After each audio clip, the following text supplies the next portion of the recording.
Welcome back to another on-track video. Today we're going to take a look at me chasing down a Subaru BRZ and an e36 M3. And we're going to take a look at a couple turns in detail and see what it takes to get through them quickly, and how two different approaches to two fairly connected turns can yield very different results.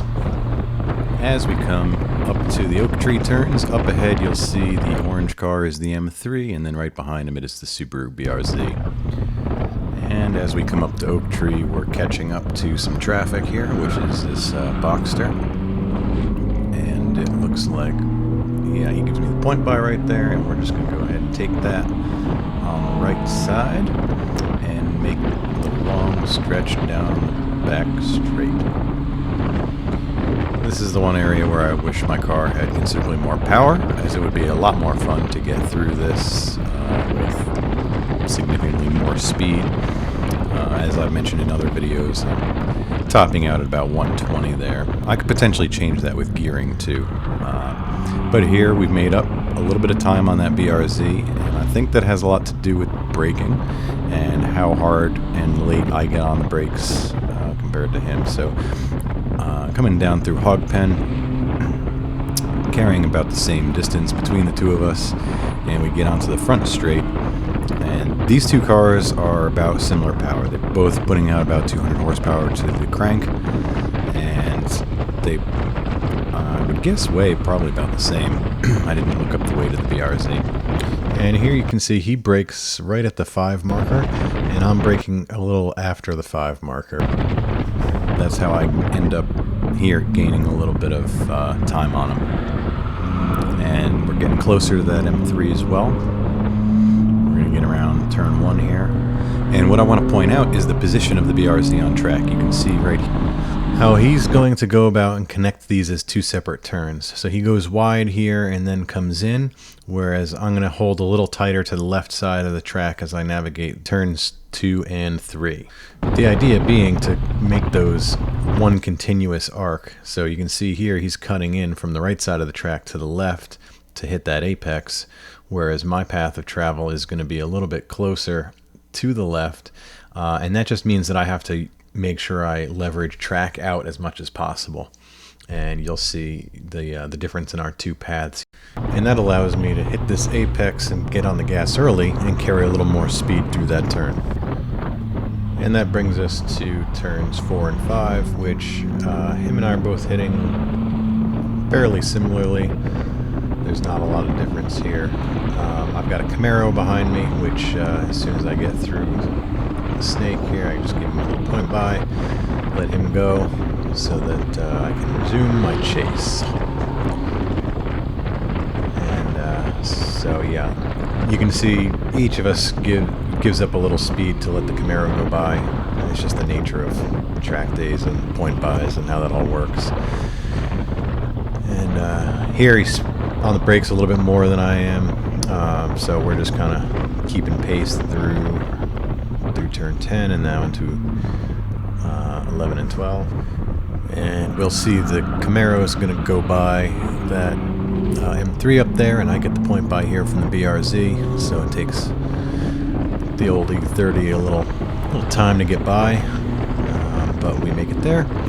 And I should say that in talking about these driving lines at VIR or any other place really, I'm by no means an expert. I'm not a pro. I'm still working my way through track days. It's just some of my own personal observations from having done this a handful of times and doing it a lot digitally in iRacing. So take that for what it's worth. It's just my amateur analysis. But I hope you find it entertaining. I certainly like making the videos. And we come down here into the roller coaster again, and into Hogpen, and you can see the Camaro is still behind that M3, so they're keeping pretty good pace up there. I've given a little point by here to another M3. This is another e36 M3, and he's making his way by on my right here as we go past the start-finish line. Again, I have no idea what's done to these cars. I haven't talked to these folks. So you'll notice here he came in to turn 1 off the racing line, or off the ideal driving line. So I was able to keep my speed because I was on the ideal line. So I gave him the pass. He lost some time in taking it and executing that first turn, but as you'll see here, it doesn't last for very long. I should say me staying on his tail doesn't last for very long, because the car and the driver, they're a little faster, so he's going to make up some time there. Yeah, you can see that as soon as we get to the snake section there and get ready to go under this bridge into the uphill S's, he's just losing me because that car has considerably more power than the E30, or at least enough to pull away.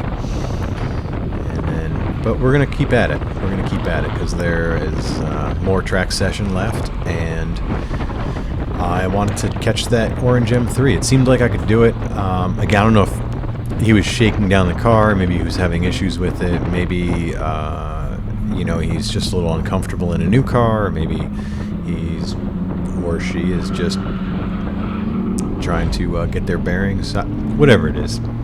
It's another car out on track that I can use as a rabbit. And that's helpful because it lets you practice other things like driving your own line and not focusing on the rear bumper of the car in front of you, which can always be dangerous. You have to be looking ahead.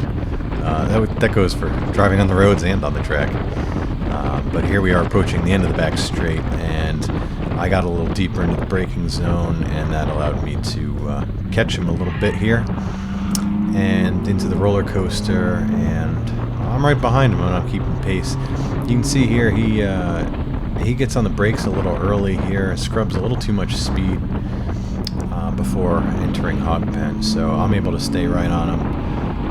And he, as we hit the straight here, he kind of goes, but then gives me a point by halfway through. I think because he kind of assumed that I was going to run up on him at the end of the straight anyway. But yeah, that's it. It's just another fun time on track, chasing some cars. Hope you enjoyed it, and I will see you in the next one.